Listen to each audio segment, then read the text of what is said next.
नमस्कार, आपका brain math institute में हार्दिक स्वागत है। आज हम क्लास 8th का चैप्टर नंबर 2 बेसिक पढ़ेंगे। Linear equation in one variable, एक चर रैखिक समीकरण। ठीक, इसके बारे में अपन थोड़ा सा इंफॉर्मेशन लेते हैं।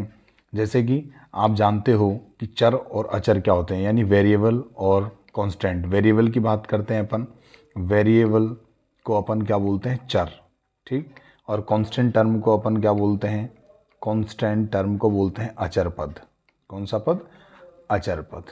ठीक है, यहाँ पर अपन बात करेंगे कि एक चर रैखिक समीकरण का मतलब यानी कि वे समीकरण जिसमें एक ही चर होता है या किसी एक चर की घात कितनी होती है, एक, वो क्या कहलाता है, एक चर रैखिक समीकरण कहलाता है। वेरिएबल क्या होते हैं? वेरिएबल यानी जो अल्फ़ाबेट्स होते हैं, जैसे एक्स हो गया, वाई हो गया, जेड हो गया, ये सारे जो वर्ड्स होते हैं इनको क्या बोलते हैं, वेरिएबल। कांस्टेंट टर्म की बात करेंगे, कांस्टेंट टर्म वो होते हैं जैसे जिनकी अपन वैल्यू चेंज नहीं कर सकते, 1 2 3 डैश डैश, ये वाली जो काउंटिंग होती है उनको अपन क्या बोल देते हैं, कांस्टेंट टर्म बोलते हैं। ठीक है, फिर अपन नेक्स्ट अपन बात करेंगे वेरिएबल, यानी एक चर रैखिक समीकरण की बात करें, जैसे जिसमें एक ही चर यानी एक ही वेरिएबल होता है। जैसे अपन ने बात करी x+2, तो ये जो है अपने पास में, ये बेटा इक्वेशन नहीं है या समीकरण नहीं है, क्योंकि ये एक एक्सप्रेशन है। ये तो सिर्फ इसके अंदर क्या क्या वैल्यू ऐड हो रखी है, एक तो है वेरिएबल और एक है कांस्टेंट टर्म, मतलब एक तो चर है और एक क्या है, अचर। ठीक, यानी दोनों को ऐड कर दिया है, लेकिन ये इक्वेशन नहीं है। इक्वेशन कब बनती है, समीकरण कब बनता है, जब अपन इसके बराबर में कोई एक वैल्यू और लिख देते हैं, या तो अचर पद लिख दो या चर पद, जो भी है। ठीक है, तो ये हमारे पास में एक समीकरण बन गया। क्या बन गया? एक समीकरण। इसका मतलब ये इक्वेशन बन गई, समीकरण। ठीक, अब ये समीकरण कौन सा है? ये समीकरण है रैखिक समीकरण। क्या है?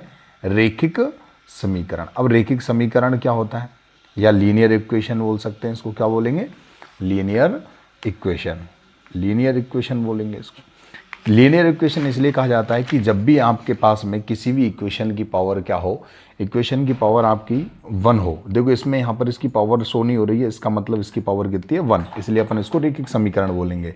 यदि अपन बात करें इसको, एक इक्वेशन आपके सामने लिखता हूँ मैं, x² + 2x + 3, तो ये अपने पास लीनियर इक्वेशन नहीं है, ये क्वाड्रेटिक इक्वेशन या द्विघात समीकरण कहलाएगा, क्योंकि इसकी जो वेरिएबल है उसकी पावर कितनी हो गई, इसकी घात कितनी आ गई, 2। इसका मतलब ये लीनियर इक्वेशन नहीं है। ठीक, इसी प्रकार यानी आपकी एक बात समझ में आ गई होगी कि लीनियर इक्वेशन या रैखिक समीकरण क्या कहलाता है, जिसमें किसी चर की घात कितनी होती है, एक, तो वो रैखिक समीकरण कहलाएगा। जैसे अपन और भी लिख सकते हैं, y+2 = -4। तो इसमें भी देखो एक वेरिएबल, एक चर है और इसकी भी पावर कितनी है, इसकी घात कितनी है, 1। ठीक है, इसकी पावर 1 है। इसका मतलब ये जो पूरी इक्वेशन बन गई है, ये कौन सी इक्वेशन है, रैखिक समीकरण या फिर लीनियर इक्वेशन की बात करेंगे।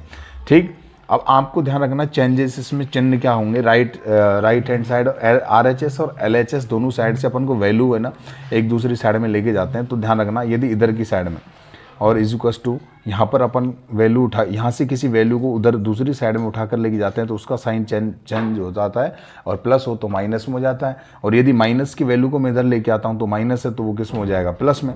ठीक, यदि मैं मल्टीप्लाई की बात करता हूँ तो मल्टीप्लाई की वैल्यू को यदि इधर की साइड में लेके जाऊँगा, राइट हैंड साइड से लेफ्ट हैंड साइड में या लेफ्ट हैंड साइड से राइट हैंड साइड में लेके जाते हो तो जो मल्टीप्लाई है वो किस में हो जाता है, डिवाइड में, यानी गुणा को अपन ने भाग में कर दिया। यदि भाग में वैल्यू है तो उसको वापस किस में कर देंगे, गुणा में कर देंगे। ठीक है, इस बात का ध्यान रखिएगा।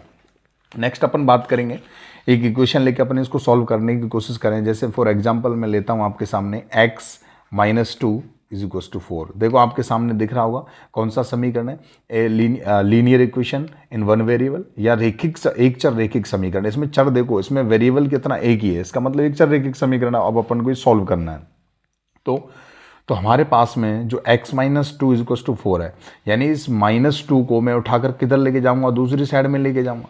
ठीक है, इसका मैं क्या कर दूंगा, पक्षांतरण कर दूंगा। ट्रांसफॉर्मेशन या पक्षांतरण बोल सकते हो आप, क्या बोल सकते हो, पक्षांतरण। ठीक है, अब अपन ने पक्षांतरण किया, ये माइनस का जो 2 है इसको उठाकर मैं उधर लेके जाऊंगा, क्योंकि मुझे चर की वैल्यू निकालनी है यहाँ से, x की। तो x माइनस का 2 है तो उधर जाएगा तो किसका हो जाएगा बेटा, प्लस का। अभी मैंने जस्ट थोड़ी देर पहले मैंने आपको ये चिन्हों के बारे में बताया था, यदि प्लस का हो तो माइनस का हो जाता है, माइनस का हो तो प्लस का हो जाता है। ठीक है, तो यहाँ पर ये जो माइनस का 2 था इसको इधर लेके आया तो प्लस का हो गया। तो हमारे पास में x की वैल्यू जो निकल कर आ गई वो कितनी हो गई, 6। बोलो समझ में आया कि नहीं आया। अब अपन इसकी क्या करते हैं, जांच या इसको चेक करते हैं कि अपना जो आंसर है वो सही है या गलत है। इसको अपन चेक करते हैं। तो चेक किस तरीके से करेंगे, देखिए अब ये जो x की वैल्यू है, ये जो x की वैल्यू दे रखी है आपकी, इस x की वैल्यू को जो अपने पास में इक्वेशन थी उसमें पुट कर देंगे।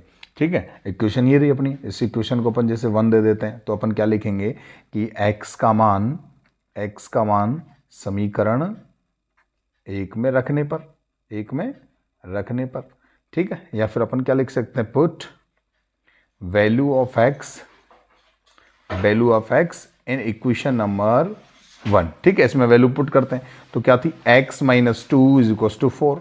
अब हमारे पास में x की वैल्यू क्या है, x की वैल्यू 6 है, तो इस 6 को उठा के अपन यहाँ रख देंगे, माइनस 2 इज इक्वल टू क्या है 4। तो बोलो 6 में से 2 माइनस करेंगे 4, इधर भी क्या आ गया 4, तो LHS और RHS दोनों साइड में क्या आ गया अपना, क्वेश्चन सॉल्व हो गई, दोनों सही आए। तो इस तरीके से अपन चेक भी कर सकते हैं कि अपना आंसर सही है या गलत है। दूसरा एग्जाम्पल लेके देखते हैं अपन, ये फर्स्ट हो गया, और एग्जाम्पल नंबर अपन लेते हैं 2। ठीक, इसमें भी देखो कुछ वैल्यू डिवाइड में आ सकते हैं, जैसे मैंने लिखा y/2 plus 3 is equal to 6। तो देखो इसमें भी क्या है, वन वेरिएबल यानी एक चर है, और इसकी चर की भी पावर कितनी है, एक ही है। इसका मतलब ये कौन सा समीकरण कहलाएगा, एक चर रेखिक समीकरण। अब मुझे यहाँ से y की वैल्यू निकालनी है, इसका मतलब जितनी भी वैल्यू है यहाँ पर, तो इसको अपन दूसरी साइड में लेके जाएंगे, यानी अपन करेंगे क्या, पक्षांतरण करेंगे। क्या करेंगे, पक्षांतरण कर देंगे। ठीक है, अब किस तरीके से करेंगे सुनिए। तो यहाँ पे जो पहले एक वैल्यू है इसको अपन उधर लेके जाएंगे, यहाँ पर प्लस का 3 है और प्लस का 3 है, तो इसको उधर लेके जाऊंगा तो किसका हो जाएगा, माइनस का। अभी थोड़ी देर पहले मैंने आपको साइन बताए होंगे कि जो प्लस का होता है इसको उधर लेके जाते हैं माइनस का हो जाता है, माइनस का हो तो इधर लेके आएंगे तो प्लस का हो जाएगा। यदि मल्टीप्लाई में उधर जाके डिवाइड हो तो मल्टीप्लाई में। ठीक है, इसी प्रकार अपन इसको सॉल्व करते हैं। अब पहले सबसे पहले अपन 3 को उठा के लेके जाएंगे, तो देखो 3 किसका है, प्लस का, तो उधर जाते ही किसका हो जाएगा, माइनस का। तो अपने यहाँ पर क्या बचेगा, y/2 इज इक्व टू 6। ऐसे कैसे, इस 3 को उठा के लेके आऊँगा तो ये माइनस का हो जाएगा। ठीक है, तो y/2 is equal to 6 minus 3, यानी 6 में से 3 गए तो कितने बचेंगे, 3। अब मुझे तो किसकी वैल्यू निकालनी है, y की। अब y की वैल्यू निकालनी है तो अब y को भी उधर लेके जाना पड़ेगा अपन को, तो सॉरी इसके पास में y की वैल्यू निकालेंगे तो जो 2 बैठा हुआ है इसके डिवाइड में यानी भाग में, और भाग में तो उधर जाएगा तो गुणाम हो जाएगा। तो बताइए y की वैल्यू जो निकल कर आएगी अपने पास में, तो y इज इक्व टू ये जो भाग में है अपने 2, इसको उधर लेके जाएंगे तो किस में हो जाएगा, गुणाम हो जाएगा। तो y is equal to 3 into 2। तो बताइए y की वैल्यू निकल कर कितनी आ गई, 6। तो ये अपने पास आंसर आ गया। ठीक है, उम्मीद करता हूँ आपके समझ में आ गया होगा। अपन और एग्जाम्पल लेते हैं एक थर्ड और, तो देखो थर्ड एग्जाम्पल देखेंगे अपन, ये किस तरीके से, जैसे अपन ने लिया x/2 ठीक प्लस 2 इज इक्व टू, यहाँ पे अपन ले लेते हैं x माइनस 4। ठीक है, अब यहाँ से अपन क्या करेंगे, x वाली टर्म को एक साइड में कर देंगे और विदाउट x वाली टर्म को एक साइड में कर देंगे। मतलब जो चर है या अपन बात करें वेरिएबल की, जो वेरिएबल टर्म है उनको एक साइड में कर देंगे तो क्या आएगा, यहाँ पर देखो x/2 एज इट इज रहेगा। अब यहाँ से उठा के ऐसा x जो प्लस का है इसको इधर लेके आऊँगा तो किसका हो जाएगा, माइनस का हो जाएगा। इज इक्व टू माइनस का 4 पहले से बैठा हुआ था, इस 2 को उधर लेके जाऊँगा तो माइनस का 2 हो जाएगा। ठीक है, अब अपन क्या करेंगे, देखो कभी भी जब आपके बटे में संख्या आ जाए या डिवाइड में संख्या आ जाए और बीच में चिन्ह प्लस या माइनस का होता है तो फिर अपन वहाँ पर लेते हैं एलसीएम, इसके नीचे 1 लगा देते हैं। अब इनका एलसीएम अपन क्या लेंगे, ऐसी संख्या लेंगे कि जिसमें 2 का भी भाग चला जाए और 1 का भी भाग चला जाए, और ऐसी संख्या अपने पास में नहीं होती है तो अपन क्या करते हैं, ये जो नीचे वाली दोनों संख्या होती है इन दोनों को क्या करा लेते हैं, मल्टीप्लाई। 2 को 1 से मल्टीप्लाई कराया तो कितना आ गया, 2। इसका मतलब इसका एलसीएम आ गया 2। अब 2 का डिवाइड करो भैया, 2 में कितनी बार जाएगा, 1 बार जाएगा, और 1 को उसके जस्ट ऊपर वाली संख्या से मल्टीप्लाई कर देंगे, गुणा करा देंगे तो क्या आ जाएगा, x आ जाएगा, क्योंकि 1 को किसी भी संख्या से गुणा कराओ वही संख्या आती है। उसके बाद में अपन बात करें 1 का भाग 2 में लगाओ, 1 का भाग आप 2 में लगाओगे कितनी बार जाएगा, 2 बार, और 2 बार को इसको ऊपर वाली संख्या से मल्टीप्लाई करा दो, जो कितना है ऊपर 2x, x है तो 2x हो जाएगा। आगे बात समझ, और इज इक्वल टू, अब बताइए देखो ये वैल्यू, अब ये क्या होगा, माइनस माइनस प्लस होती हैं। तो मैंने आपको बताया होगा, लास्ट क्लासेस में बताया हुआ है, मैंने फर्स्ट चैप्टर में भी बताया है कि जब भी आपके पास में 2 चिन्ह हैं, यानी ये माइनस और ये माइनस है, मल्टीप्लाई हो नहीं रहे, तो जब मल्टीप्लाई नहीं होते तो फिर अपन चेक करते हैं कि दोनों संख्या जुड़ेंगी या घटेंगी। देखो आपको पता है कि दोनों चिन्ह जब सेम सेम होते हैं, यानी माइनस माइनस प्लस होता है, इसका मतलब दोनों संख्याएं प्लस होंगी। 4 और 2 कितने हो गए, 6। और बेटा यहाँ पर जो चिन्ह आता है वैसे तो वो बड़ी संख्या के सामने जो चिन्ह होता है उसी चिन्ह को लिखते हैं अपन, लेकिन यहाँ पर ध्यान रखना आपको दोनों चिन्ह यदि माइनस के हैं तो फिर आपको भी माइनस के ही लेने लगाना होगा यहाँ पर, है ना। लेकिन आपको याद रखें कि जब वैल्यू डिफरेंट होती हैं तो इस बात का ध्यान रखेंगे, क्योंकि जो बड़ी संख्या होती है उसके सामने जो चिन्ह लगा हुआ होता है वही चिन्ह लगाना है। ठीक है, क्लियर हो गया। अब यहाँ पर भी देखो x माइनस 2x, तो यहाँ पर भी अपन छोटी संख्या में से यानी एक x में से अपन क्या घटा रहे हैं 2x। अब आपको पता है कि जब छोटी संख्या में बड़ी संख्या घटाते हैं तो माइनस में आएगी।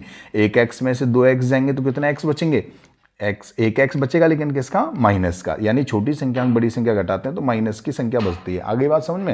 यहाँ पे बटे में 2 लिख देंगे, इज इक्वल टू क्या आ गया, माइनस का 6। अब मुझे तो क्या करना है, x की वैल्यू निकालनी है। अब x की वैल्यू निकालनी है तो उसके नीचे पहले ही कौन बैठा हुआ है, 2 डिवाइड में, बटे में बैठा हुआ, तो भैया इसको उधर लेके जाऊंगा तो किस में हो जाएगा, गुणा में हो जाएगा। तो क्या आएगा यहाँ से, माइनस का x अपॉन सॉरी ये जो 2 है इसको उधर लेके जाएंगे तो क्या आएगा, -6 मल्टीप्लाई 2। ठीक है, अब minus x is equal to -6 को 2 से मल्टीप्लाई कराओ, कितना आएगा, माइनस का 12। ठीक है, अब माइनस को माइनस से क्या कर दो, कैंसिल आउट कर दो। यानी यदि इक्वल में कोई भी चिन्ह सेम हो तो कैंसिल आउट हो जाता है, वैल्यू सेम हो तो कैंसिल हो जाती है। ठीक है, यानी x की वैल्यू कितनी आ गई अपने पास में, 12। तो इस प्रकार अपन सारे क्वेश्चन सॉल्व करेंगे। ये हमारा जो था आज की बेसिक क्लासेस थी, जो मैंने आपको समझा दिया है ना। आप लोग ब्रेन मैथ इंस्टीट्यूट जैसे ही सर्च करते हो तो अपनी क्लासेस सारी की सारी आपके सामने ओपन हो जाएंगी, और एक चैप्टर के वाइज आप लगातार कंटिन्यू पढ़ते रहें इसको। ये बेसिक क्लास रहा सेकंड का। अपन जो आगे वाली जो वीडियो होगी उसमें सारे क्वेश्चन सॉल्व करेंगे। सारे क्वेश्चन इसी तरीके से सॉल्व होंगे जिस तरीके से मैंने आपको बताए हैं। ठीक है, धन्यवाद, थैंक यू सो मच। जैसे ही फिर आप आगे वाले चैप्टर पढ़ेंगे और भी ज़्यादा अच्छी तरीके से समझ में आएगा। धन्यवाद।